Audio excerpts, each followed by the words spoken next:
Good morning, everyone. Robert Rayburn here from Life Pro Asset Management. Hopefully, everyone had a great weekend.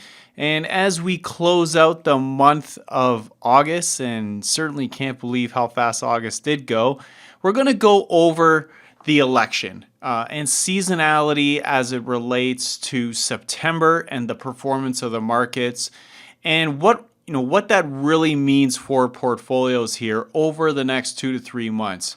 Really, our focus today is to dispel a lot of those concerns, a lot of those heightened fears that we feel both across our clientele, our advisors, and across the country. Because what we really want to be able to do with these updates is to help coach everyone, whether we have clients that are invested with us today, are considering to invest with us, or just generally anyone who's watching these videos, to more effectively invest their money, not based on the emotion of politics or the media, but long-term fundamentals as it relates to individual businesses. That's how you make money in the market. So the theme today is really looking past that election. And some of the things that we're going to talk about today are election and seasonality, and whether some of that risk is priced into the market or whether there is room for heightened volatility going forward. We also want to take a look at what the credit markets are saying. At the end of the day, the credit markets are what control the flow of capital from those that have it, such as the banks, to those that need it, such as small businesses, large businesses, and your everyday U.S. consumer. And lastly, of course, and this is perhaps one of the most important things that we look at, is to assess how our markets actually behaving. Are there positive and healthy symptoms in the market? Or when we peel back the hood of the overall markets, are there some worrisome signals there that could indicate trouble going forward? We're going to review all of that today. Real quick here on performance, this week we were able to cross above that 60% threshold here in 2020. So when we look at how the performance of the portfolios has done in 2020, we are up 60.20% after fees versus just around an 8.5% rise for the S&P 500 so far here in 2020. That means that we have been able so far, knock on wood, that we've been able to outperform the market by 51.62% after fees. Going back to inception of January 1st of 2017, though the opportunity portfolio has been able to grow 161% after fees versus 56.69 for the S&P 500, generating outperformance of just around 104.36% after fees. And so we're certainly proud of these numbers. We've gone through multiple serious bouts of volatility, whether that is December of 2018, March of this year as it relates to the COVID crisis, or intermittent periods of 5 to 10% drawdowns in the market.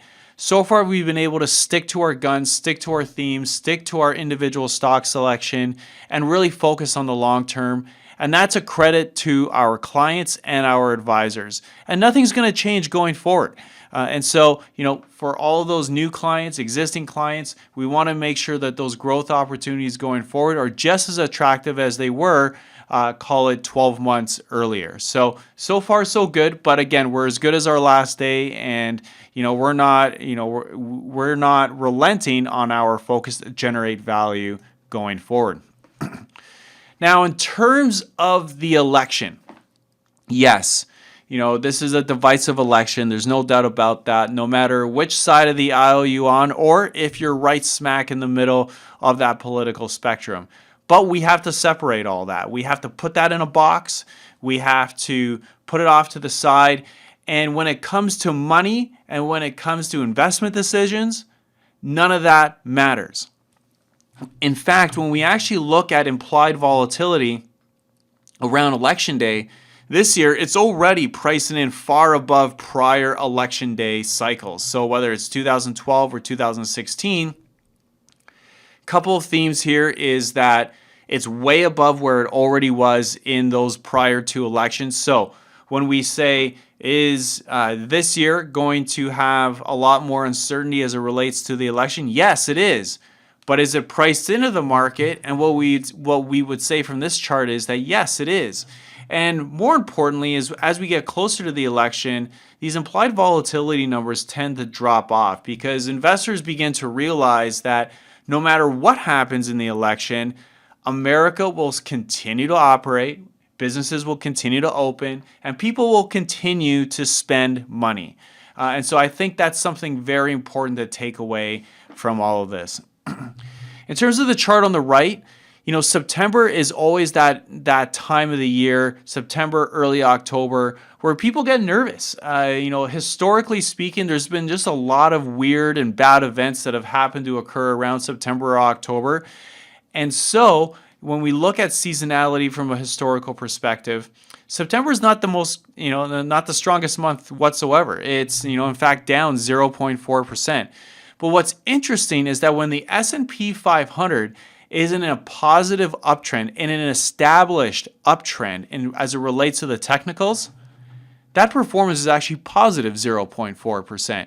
And so we want to pay attention to that. It's a little bit softer around elections, but nothing compared to when the S&P 500 is in a downtrend, and that's where you can really get into trouble. So I would say that this is the most important number because the technicals, the fundamentals always outweigh sort of nefarious things such as the election or other factors that are more what we call emotion related around investing. In terms of the market symptoms, this is one of the more important charts that exist on the planet today as it relates to the health of the market. The transports relative to the utilities. So the transports include the rail companies such as United Pacific, Kansas City Southern, CSX. The performance of those stocks, the truckers, all of those types of transportation companies relative to utility stocks, which are like bond proxies and tend to outperform during recessions. We can see here the extreme strong breakout that we've seen in terms of the performance of transports relative to the utilities. When this is breaking out, when we look historically, this does not happen ahead of recessions. In fact, it's a leading indicator when we look at what happens with overall bond yield. So it actually wouldn't surprise us if the 10-year bond yield started to climb up a little bit. And we can see that across the board. The S&P 500 relative to U.S. Treasuries breaking out to the upside. So that relative performance is breaking out. S&P 500 relative to utilities breaking out up and to the right. S&P 500 relative to REITs breaking out upward and to the right. What is the common theme here? Investors are starting to, under the surface, with their money, not with what they're saying on TV, but with their money, they're making decisions to go long stocks that are economically sensitive and to either sell or ignore stocks that do well or instruments such as bonds that do well during recessions. This is a very positive technical symptom. And then the other thing is what's going on in the credit markets. It's unbelievable when we think of what happened in March and how the economy came to a complete standstill in March. And what's happening right now is that junk bonds, so in other words, the bonds issued by some of the companies in the worst health, are now close to all-time low yields. In other words, the cost of capital for subpar companies is close to an all-time low. And we can see that on the chart here. Again, not something that happens if we are about to enter a more traditional recession.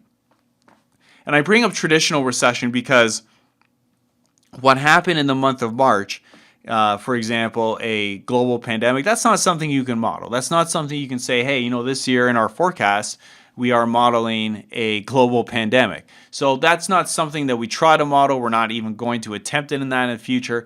What we can say is when we look at these types of symptoms, when we see that the credit markets are not only functioning in a healthy way, but that the cost of capital is close to all-time lows, that is a positive symptom for the overall economy and for risk-based assets that are sensitive to economic activity. And then, of course, the actual economy is looking pretty V-shaped. When we look at the durable goods, so this is aircraft, cars, very large purchases, so capital equipment expenditures. This is, if we had to compare this to any letter on the alphabet, it certainly doesn't look like a W or a U. It looks like a V. And so, again, that's something that we do different here. We're not trying to let the media, we're not letting, just anecdotal observations when we go drive out on the street or how we feel affect our investment decisions. We look at the data, and the data looks like a V. And when we look at jobless claims, continues to drop downward and to the right. This is what you want to see in a durable economic recovery. And then the last thing is looking at some of what we call high frequency data. So this is what we call the U.S. Mobility and Engagement Index. So this basically measures, based on American cell phone data, how much are they moving around? Are they just sticking around in their house, isolated, not doing a whole lot? Or are they moving around? Are they traveling from their house to the office or to restaurants or to the park? Just movement in general. And what we can see here is a strong breakout over the summer months as Americans are beginning to leave their home and do things. And when Americans do things, they spend money. And when they spend money, that equals a growth in commerce. And so again, that is a very positive symptom and trait, not just for the economy, but for the overall path of the stock market going forward, which we believe is upward and to the right. And we believe, based on our work and our research, that we are in the first to second inning of this recovery. This feels like, this looks like, this is behaving like, according to the data, the summer of 2009, not the summer of 2007. So very important point here as it relates to how we approach our portfolios, and whether or not we consider ringing the cash register or letting our winners run, which is exactly what we're doing. Overall, election and seasonality does appear priced in. We see that with how the markets are behaving. We see that as markets are sensing a more durable economic recovery, and we see that in the cost of capital for companies as they are close to record lows.